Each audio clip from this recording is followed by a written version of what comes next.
திருவண்ணாமலை மாவட்டம் வந்தவாசி அருகே புதிய அரசு தொகுப்பு வீடுகள் கட்டித்தர வலியுறுத்தி பழங்குடியின மக்கள் பேரூராட்சி அலுவலகம் முன்பு அமர்ந்து தர்ணா போராட்டத்தில் ஈடுபட்டனர்.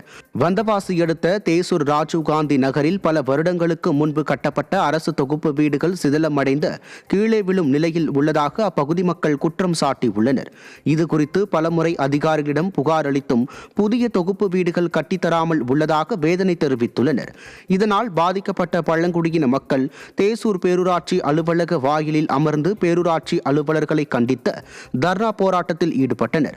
திறனற்ற திமுக அரசு மக்கள் நலனில் அக்கறை இல்லாமல் செயல்படுவதாக மக்கள் குற்றம் சாட்டியுள்ளனர். வீடு திட்டமும் எதுவும் கிடையாது, வீட்டு உள்ள இருக்க முடியல, தலை எதுவுமே கிடையாது, எல்லாம் இடிஞ்சு விழுது. அதனால எல்லாம் கூரை போட்டுட்டு இருக்காங்க. நான் குழந்தை வச்சுட்டு ஒரு நாள் இருக்கும்போது எங்க வீடே இடிஞ்சு விழுது, குழந்தை மேல விழுது. நாங்க அதெல்லாம் என்ன பண்றதுன்னு தெரியல. அந்த வீட்டுல இருக்க முடியாம கூரை வீட்டுல வசிக்கிறோம் எல்லாருமே. எந்த ஒரு வசதியும் கிடையாது. எது மனு கொடுத்தாலும் நான் தரேன்னு சொல்றாங்க. அப்படி இல்லைன்னா உங்க ஊருக்கு கிடையாது, இது பேரூராட்சி, இதுக்கு கொடுக்க முடியாது அப்படின்றாங்க. இத்தனை வருஷமா இப்படியே இருந்துட்டோம். இதுக்கப்புறம் எங்க குழந்தைங்களும் வளரணும்னு நாங்க ஆசைப்படுறோம். திருப்பத்தூர் மாவட்டம் வாணியம்பாடி அருகே அரசு உயர்நிலைப் பள்ளியில் குடிநீர் வராததால் மாணவர்கள் கடும் அவதியடைந்துள்ளனர். கணவாய்ப்புதூர் பகுதியில் உள்ள அரசு உயர்நிலைப் பள்ளியில் உள்ள குடிநீர் தொட்டியில் கடந்த சில மாதங்களாக குடிநீர் வருவதில்லை என மாணவ மாணவிகள் குற்றம் சாட்டியுள்ளனர். இதனால் பள்ளியில் இருந்து வெளியில் சென்று குடிநீர் எடுத்து வர வேண்டிய அவல நிலை இருப்பதாகவும் மாணவ மாணவிகள் வேதனை தெரிவித்துள்ளனர். இதுகுறித்து அரசு பள்ளி நிர்வாகமும் திறனற்ற திமுக அரசும் எந்த நடவடிக்கையும் மேற்கொள்ளவில்லை என பெற்றோர்கள் குற்றம் சாட்டியுள்ளனர்.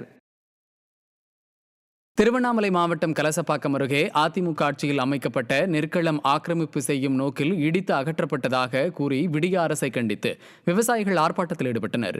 காரப்பட்டி நத்தமேடு நெற்களத்தை கடந்த 14 ஆண்டுகளாக காரப்பட்டி மட்டவேட்டு கிராமத்தினர்கள் பயன்படுத்தி வந்தனர்.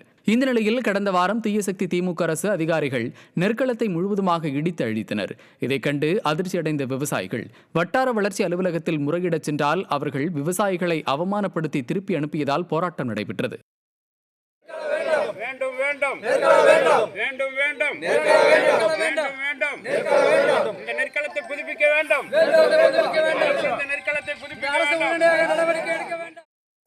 நீலகிரி மாவட்டத்திற்கு சுற்றுலா வந்த கேரள இளைஞர் தடை செய்யப்பட்ட பகுதிக்கு சென்றதில் காட்டு தேனீ கடித்து பரிதாபமாக உயிரிழந்தார்.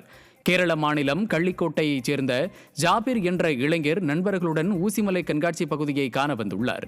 அங்கு தடை செய்யப்பட்ட பகுதிக்கு சென்ற நிலையில் அங்கு ஜாபிரையும் அவரது நண்பர்களையும் காட்டு தேனீக்கள் குட்டியுள்ளது. இதில் சுய நினைவை இழந்த ஜாபிர் பரிதாபமாக உயிரிழந்தது சக நண்பர்களிடையே சோகத்தை ஏற்படுத்தியது.